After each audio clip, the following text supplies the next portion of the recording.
തദ്ദേശ തെരഞ്ഞെടുപ്പിൽ അടവ് നയം സ്വീകരിക്കാൻ ഒരുങ്ങി പി.വി. അൻവർ സ്വന്തം നിലയ്ക്ക് മുന്നോട്ട് പോകുമെന്നും അൻവർ മലപ്പുറത്ത് പറഞ്ഞു.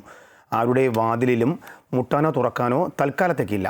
പിണറായിസവും പഞ്ചായത്ത് തെരഞ്ഞെടുപ്പുമായും ഒരു ബന്ധവുമില്ല എന്നും LDFുമായും UDFുമായും പഞ്ചായത്ത് തെരഞ്ഞെടുപ്പിൽ സഹകരിക്കുമെന്നും പി.വി. അൻവർ പറഞ്ഞു.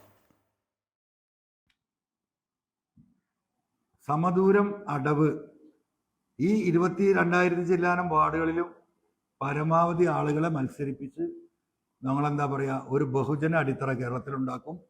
ആ സമയത്ത് അതിൻ്റെ ഉത്തരവാദിത്തപ്പെട്ട ദേശീയ നേതാക്കളെ കൊണ്ടുവന്ന് വലിയൊരു മഹാസമ്മേളനം ഞങ്ങൾ നടത്താൻ ആലോചിക്കുന്നുണ്ട്.